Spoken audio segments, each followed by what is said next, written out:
الله بص، الله عز واحدة عشان نفهم. الآن الخطاب موجه لمن؟ الآن الخطاب موجه لمن؟ يا أيها الذين آمنوا، لعموم الذين آمنوا، صح كده؟ يا أيها الذين آمنوا أطيعوا الله وأطيعوا الرسول وأولي الأمر منكم. خلاص؟ تمام؟ وقفنا كده؟ نعم. هنا كلمة منكم عائدة على من؟ وين منكم؟ أولي الأمر منكم عائد على من؟ على نفس المؤمنين. حلو، الله أكبر. خلاص، يبقى أولي الأمر هم من المؤمنين. نعم. يعني من جماعة المؤمنين دول. بعض المؤمنين. من لا إله إلا الله، لا إله إلا الله. هي فين بعض المؤمنين دلوقتي؟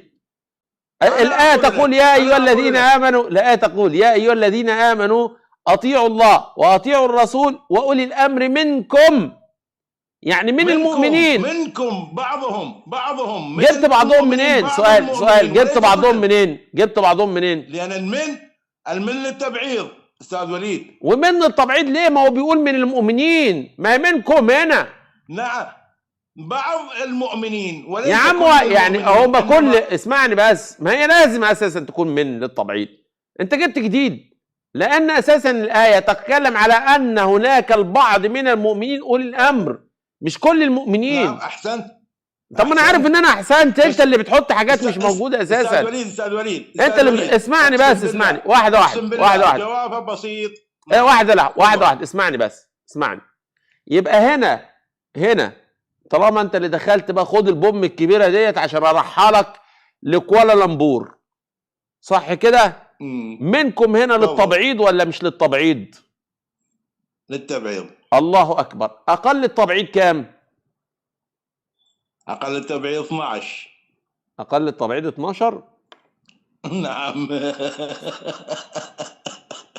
بس انا راح اجاوبك والله جواب اسمع استاذ وليد، اسمع اسمعني، تسمعني؟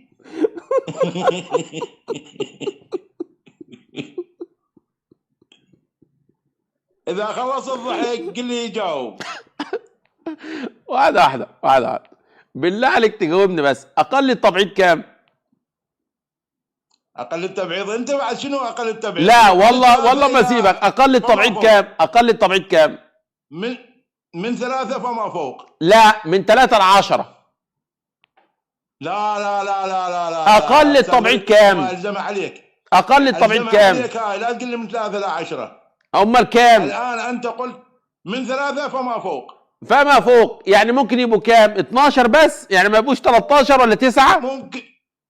لا ممكن يبقوا 12. حلو، اسمعني بقى. حلو، خليهم 12. خلاص اثبت على القول ده. خليهم 12.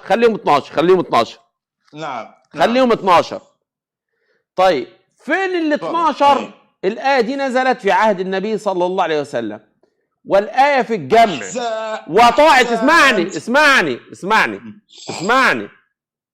وطاعة أولي الأمر، يبقى لابد أن يكون أولي الأمر موجود، لأن أنا أطيع واحد مش موجود. فمين بقى ال 12 أولي الأمر اللي كانوا موجودين لما الآية دي نزلت؟ مين هم؟ أقول لك أستاذ وليد، أنت شارب شيء اليوم؟ أنا اللي شارب؟ شارب مغاطة قبل ما أجي. شارب سحلب.